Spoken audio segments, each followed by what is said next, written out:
Crees que viajar más rápido que la luz es solo un problema de ingeniería. Más energía, mejores motors. Materials más resistentes. Imagina un futuro en el que simplemente nos esforzamos más. Pero esa imagen presupone algo tranquilo. Supone que el movimiento es simple. Assume que la velocidad es solo velocidad. Tome un giroscopio giratorio. En tu mente es un juguete, una rueda sobre un eje, un ingenioso truco de equilibrio. Lo inclinas y se resiste.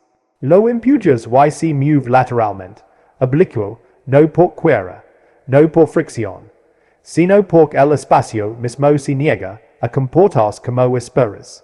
Crees que el movimiento es una línea recta a través del espacio vacío. Crees que el espacio es pasivo. Neutral un escenario, pero el giroscopio no está de acuerdo. Revela silenciosamente que el movimiento no es solo movimiento a través del espacio. El movimiento está entrelazado con la orientación, con la geometría, con los límites, y si no entiendes es límite. Si tratas la velocidad como algo que puedes seguir aumentando, y estás equivocado. La imposibilidad de viajar más rápido que la luz no comienza con los cohetes. Comienza con una rueda giratoria en tu mano. Crees que el movimiento es simple. Un objeto está aquí. Luego está a la distancia dividida por tiempo. Eso es todo. Empuja más fuerte, hará más rápido. Empuja lo suficiente, hará más rápido. Sigue empujando al final. Porque no más rápido que la luz.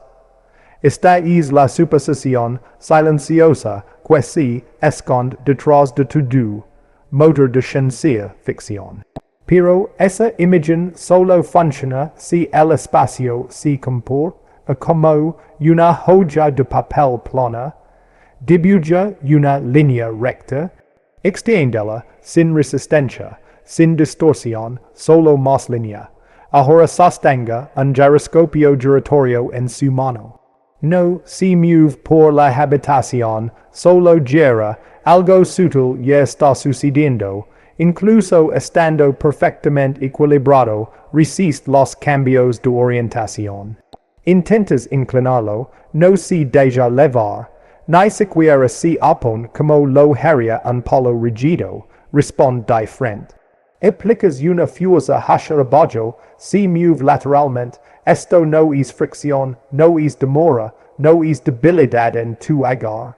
Es un movimiento que responde en una dirección que no ordenaste, y esto debería molestar, porque tu intuición dice que la fuerza y el movimiento están alineados. Tu empujas hacia adelante, va hacia adelante, tiras hacia la izquierda, va hacia la izquierda, pero el giroscopio no sigues guión. Revela algo incómodo. El movimiento no se trata solo de cambiar de posición en el espacio. El movimiento tiene estructura. El movimiento tiene orientación. El movimiento conlleva geometría. Cuando la rueda gira, cada pequeña pieza ya está en movimiento. Es movimiento giratorio almacena algo, no energía en el sentido estricto de la palabra, sino terquedad direccional.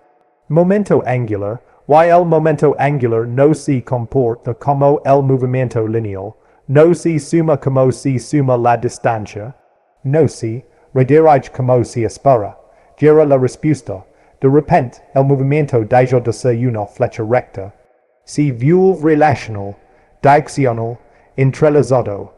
Ahora imaginemos que aumentar la velocidad no es como empujar a lo largo de una línea recta, sino como alterar algo con estructura interna.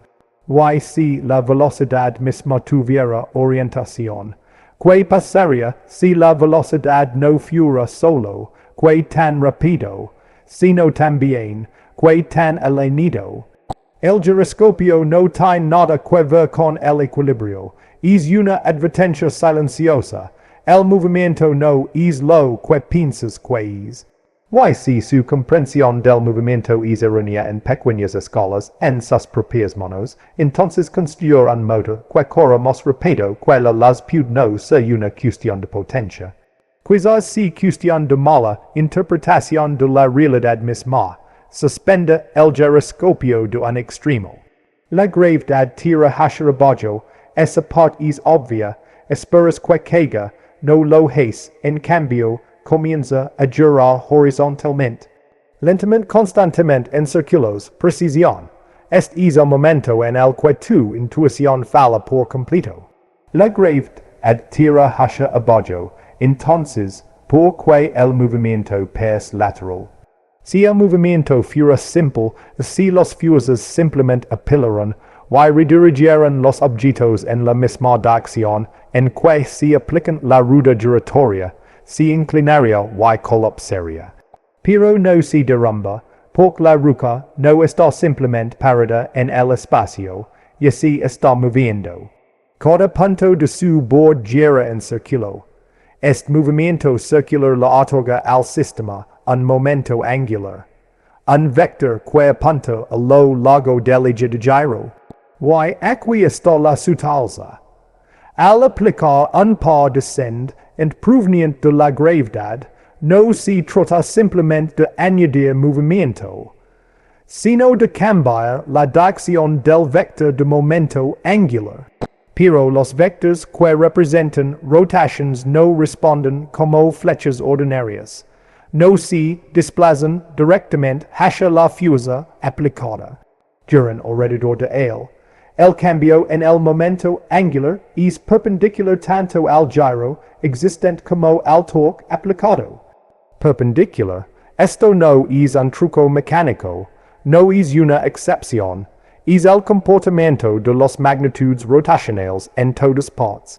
Aprieta, el movimiento gira hacia los lados. El giroscopio se niega a obedecer sus expectativas lineales porque la rotación está gobernada por la geometría, no por el instinto. Y esto importa, porque lo que estás presenciando no es resistencia en el sentido habitual. La rueda no está luchando contra la gravedad. Está obedeciendo reglas más profundas, reglas sobre cómo cambian las orientaciones, reglas sobre cómo se combinan los estados rotacionales. Reglas que son invisibles si solo piensas en líneas rectas. Ahora imagina intentar aumentar la velocidad de algo que se mueve cerca de la velocidad de la luz. Te imaginas empujándolo hacia adelante, añadiendo velocidad, apilando movimiento sobre movimiento, pero que pasa si la velocidad, como el momento angular, tiene una estructura geométrica internal. Que pasa si cambiarlo no significa simplemente deslizarse a lo largo de una pista recta, sino girar dentro de un espacio restringido. El giroscopio te está mostrando algo silencioso pero profundo. No todo movimiento se produce en una superficie plana. Algún movimiento vive en espacios curvos de posibilidad. Y en espacios curvos, el camino más corto no es el que se piensa. La dirección del cambio no es la dirección de la fuerza. La composición del movimiento no es una simple suma. El movimiento lateral de una rueda giratoria no es una curiosidad, es una fractura en tu modelo mental. Esperabas que la gravedad tirara hacia abajo, en cambio la realidad giró a la izquierda. Si un objeto tan pequeño, yo puedo exponer la estructura geométrica oculta en el movimiento, que te hace estar tan seguro de que la velocidad en sí es lineal. Te sientes cómodo añadiendo cosas.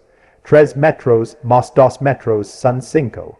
10 kilómetros por hora más 10 más son 20.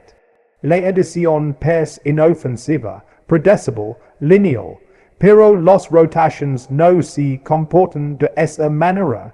Libro bate peaceful en OVENTATTRSCTS a la hora odora, luego giralo hacia adelante 90 grados, ahora invierta el orden.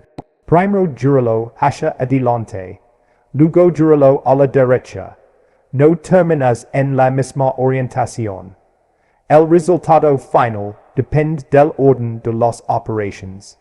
Las rotaciones no conmutan, eso suena técnico, no lo es. Esto significa que la orientación va en un tipo de espacio matemático diferente al de la posición. La posición se encuentra en una cuadrícula plana. Moved al este y luego al norte, no importa, terminas en el mismo punto. Pero la orientación no reside en una cuadrícula plana, vive en una estructura curva, una esfera de posibles direcciones. Un paisage donde el orden importa, el giroscopio se comporta de manera extraña, y porque vive en este mundo rotacional curvo. Su momento angular no es simplemente la cantidad de giro, sino una dirección en un espacio curvo de orientaciones. Cuando aplicas un torque, no estás agregando una simple flecha, estás girando una dirección ya existente. Esa precisión lateral que observaste es la consecuencia geométrica de combinar rotaciones en un espacio curvo. Ahora juega una pausa. Supons que la velocidad se comporta como la posición, que las velocidades suman distancias similares. Pero la relatividad especial nos dice silenciosamente algo inquietante. Las velocidades no se suman linealmente. Si tú te mueves a la mitad de la velocidad de la luz, y yo paso a tu lado a la mitad de la velocidad de la luz, no nos medimos a la velocidad de la luz. El resultado es menor, siempre menos. La regla para combinar velocidades no es una simple suma. Tiene un denominador, una corrección, una distorsión, lo que significa que la velocidad no vive en una línea numérica plana.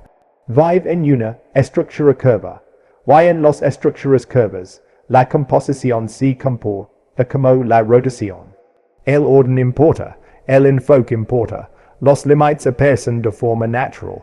La razón por la que no puedes superar la velocidad de la luz no es que algo te bloque, y en el último segundo. Lo que pasa es que la geometría de la velocidad en sí se dobla a medida que uno se acerca a ese límite. Al igual que el movimiento del giroscopio se dobla hacia los lados cuando intentas redirigirlo. Pensaste que la rotación era un caso especial. No lo es, la rotación es la clave. Es el primer indicio de que el movimiento no es aritmético. El movimiento es geometría. Todavía imaginas una línea numérica, cero en el centro, la velocidad de la luz muy a la derecha, y te imaginas caminando hacia él. Paso a paso, cada vez más rápido, no hay ningún muro en una línea numérica, sin acantilado, entonces ¿por qué no puedes cruzarlo? Porque la velocidad no está en una línea numérica. Solo pers hacia bajas velocidades, de la misma manera que la Tierra pers plana cuando uno se encuentra en un campo. A bajas velocidades, la suma se comporta con normalidad. 10 más 10 es igual a 20. Las correcciones son mínimas. Invisibles, pero a medida que nos acercamos a la velocidad de la luz, algo comienza a curvarse. La relatividad proporciona una fórmula para sumar velocidades. No los suma simplemente, sino que los divide por un factor que crece con la velocidad. Cuanto más nos acercamos a la velocidad de la luz, más se resiste la geometría a futuros cambios. No con fricción, no con campos de fuerza, con estructura, piensa nuevamente en las rotaciones. Imagina intentar apuntar una flecha exactamente hacia el polo norte de una esfera. A medida que te acercas, cada paso te hace ya a cada vez menos en términos de latitud. La geometría comprime tu progreso. No importa cuántas pequeñas rotaciones añadas, nunca sobrepasarás el polo. La estructura de la esfera lo impide. El espacio de velocidades se comporta de manera similar, no es plano, es curvo, de tal manera que la velocidad de la luz forma un límite, no una pared física, sino un borde geométrico. Cuando aceleras, no te deslizas por una pista recta, estás rotando tu estado a través del espacio-tiempo. A bajas velocidades, esa rotación es una simple aceleración. A altas velocidades, comienza a distorsionar el tiempo y la longitud. Los relojes se atrasan, las distancias se contraen, no como efectos secundarios, como consecuencias de la geometría. Para alcanzar la velocidad de la luz sería necesario rotar el estado de una posición límite, una especie de orientación de borde en el espacio-tiempo. Pero aquí está el problema. Los objetos masivos no pueden ocupar esa orientación. Así como un objeto rígido no puede rotar suavemente en todas las configuraciones posibles sin encontrar restricciones, la materia no puede rotar en la dirección de la luz. La energía requerida no solo aumenta, se diverge, no porque el universo esté siendo dramático, porque estás intentando levar un estado geométrico a un límite inalcanzable. ¿Creías que la velocidad era aditiva? No lo es. ¿Creías que la aceleración significaba acumular velocidad? No lo es. Significa rotar más profundamente dentro de una estructura espacio-temporal curva, y en esa estructura, la velocidad de la luz no es un hito que aún no hayas alcanzado. Es una dirección con la que no puedes alinearte. Piensas que la luz es especial porque se mueve extremadamente rápido. 300,000 kilómetros por segundo, un gran número impresionante, pero sigue siendo un número. Y los números en principio pueden superarse. Este es el error. La luz no es especial por lo rápido que viaja. La luz es especial por lo que se le permite ser. En el espacio-tiempo, cada objeto traza un camino, una línea de mundo. Si estás quieto, tu línea de mundo apunta principalmente a través del tiempo. Si te mueves, se inclina ligeramente hacia el espacio. Cuanto más rápido te mueves, más se inclina. A velocidades cotidianas, la inclinación apenas se nota. A velocidades relativistas, se vuelve dramático. El tiempo se ralentiza. La longitud se contrae. Tu orientación en el espacio-tiempo está cambiando. La aceleración no es solo ganar velocidad, está rotando tu línea de mundo, y aquí está el punto crítico. La luz no tiene una línea de mundo inclinada. La luz existe exactamente en el límite entre el espacio y el tiempo. Su camino no es mayoritariamente a través del tiempo, ni a través del espacio. Se encuentra a lo largo de una dirección límite, lo que los físicos llaman una trayectoria, similar a la de la luz. Es límite no es simplemente otro ángulo al que aún no has llegado. Es el borde de la propia estructura geométrica. Para volverse similar a la luz, un objeto masivo tendría que rotar su línea de mundo completamente sobre es límite. Pero los objetos masivos siempre conservan un componente que apunta a través del tiempo. No pueden eliminarlo. Si lo hicieran, su tiempo apropiado, el tiempo que experimentan, se detendría. Y un objeto que no experimenta el tiempo no puede evolucionar, no puede persistir, no puede existir como lo hace la materia. Entonces, cuando imaginas acelerar una nave espacial hasta la velocidad de la luz, imaginas inclinar su movimiento cada vez más hacia adelante. Pero, lo que realmente estás imaginando es rotar su orientación espacio-temporal hacia una configuración que no es accesible a la masa. La luz no es materia muy rápida. La luz ocupa una categoría geométrica fundamentalmente diferente.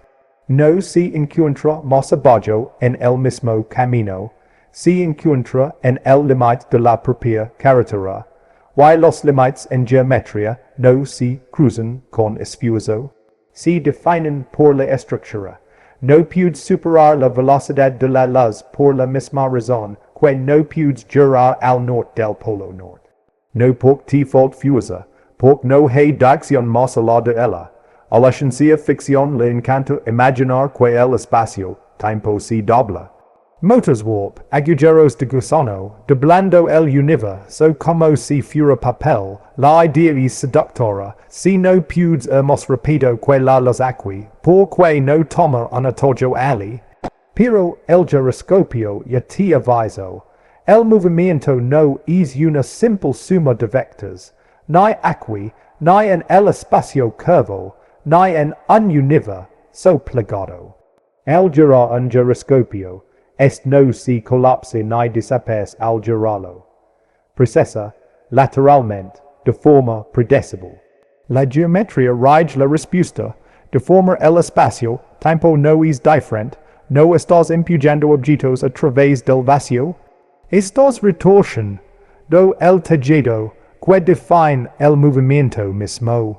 Incluso si comprimes las distancias delante de ti, y los expands detrás de ti, cada partícula, cada átomo, cada fotón todavía obedece a la geometría local. Locamente, nada supera la velocidad de la luz. Los atajos no rompen las reglas geométricas, simplemente redistribuyen las distancias. Y la redistribución tiene límites. Imagina doblar una hoja de papel infinitamente, estirarla, doblarla, retuas. Con el tiempo, el material se resiste, se rasga o deja de existir como superficie continua. El espacio-tiempo no es inmune. No es un campo de juego para atajos arbitrarios. Es un continuo estructurado con restricciones codificadas en su geometría. Incluso la deformación o agujero de gusano más exótico obedece a la suma relativista de velocidades en sus zonas locales. El límite de velocidad no es una señal, es una ley de combinación, una regla de orientación. Piensa en el giroscopio. La fuerza no se traduce en movimiento como esperas, gira, desvía y reorganiza. Ahora imagina acelerar a través de una burbuja de curvatura. Intentas acumular velocidad en un espacio que ya se curva, y se retuas bajo tu influencia. El resultado nunca es una simple adición lineal. No puedes acumular velocidad linealmente hasta que la barrera de luz se derrumbe. Las reglas locales siempre se aplican. El espacio-tiempo curvo permite una reorientación inteligente, pero no permite la violación de la estructura geométrica. Cada atajo obedece a las mismas precisiones ortogonales, las mismas rotaciones ocultas, las mismas restricciones relacionales que viste en una rueda giratoria. La ilusión de viajar a velocidad ultrarrápida es seductora porque ignora la sutileza del movimiento. Imaginas aumentar la velocidad, imaginas doblar una línea recta en un bucle, pero la realidad no es aditiva. Es rotacional, relacional, restringida. Los motores de curvatura no escapan a la ley. Simplemente la ilustran en una etapa más elaborada. La geometría resiste, remodela y preserva el límite cósmico. Tu intuición falla de nuevo. Lo que esperabas que eludiera las reglas, en cambio, los resulta. Viajar más rápido que la luz es imposible, no por falta de imaginación ni de energía, sino por el movimiento mismo, la estructura fundamental del espacio-tiempo. No lo permite. Has estado imaginando los límites como obstáculos, barreras que superar, desafíos para mayores motos. Problemas para ingenieros inteligentes, pero el universo no es hostil, está estructurado. El giroscopio, en precisión lateral, sucede una verdad silenciosa. El movimiento no es un bien que se puede gastar. Es una geometría que se habita. Viajar más rápido que la luz es imposible, no porque nos falta energía ni tecnología. Es imposible porque la realidad misma impone la orientación, impone las relaciones entre el espacio, el tiempo y el movimiento. Cada impulso, cada aceleración, cada intento de agregar velocidad, es un diálogo con la estructura, sabéis, del espacio-tiempo. Y el espacio-tiempo no negocia. Cuando ignoras la geometría, cuando imaginas el movimiento como lineal y aditivo, te expones a la ilusión. Imaginas atajos, saltos y brincos que simplemente no existen.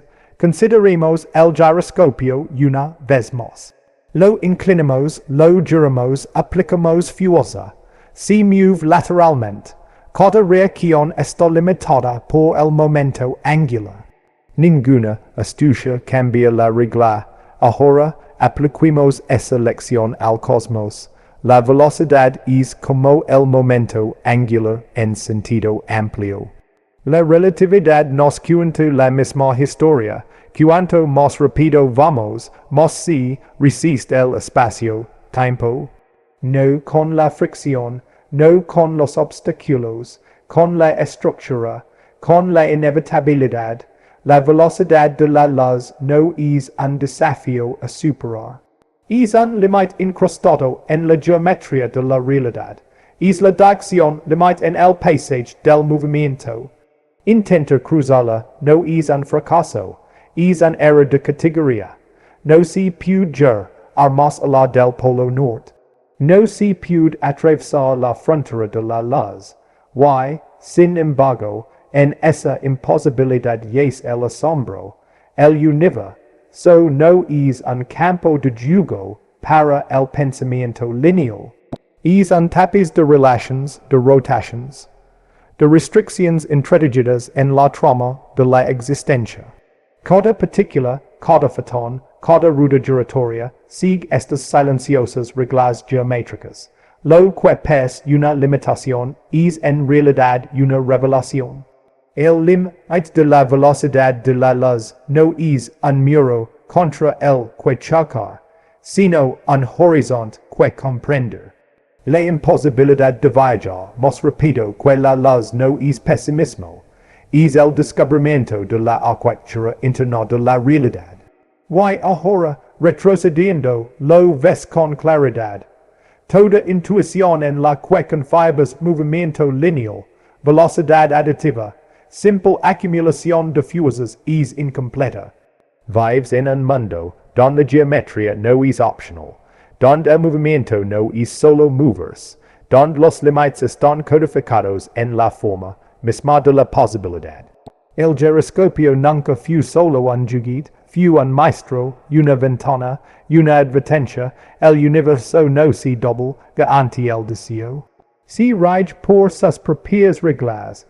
Y esas reglas, precisas y implacables, definen lo imposible y porque los viajes más rápidos que la luz siempre estarán fuera de nuestro alcance. Sigue el silencio, no hay decepción, no hay frustración. Solo el silencioso asombro de comprender que la realidad es más extraña, más sutil y más exigente de lo que cualquiera de nuestras intuiciones se atrevió a imaginar.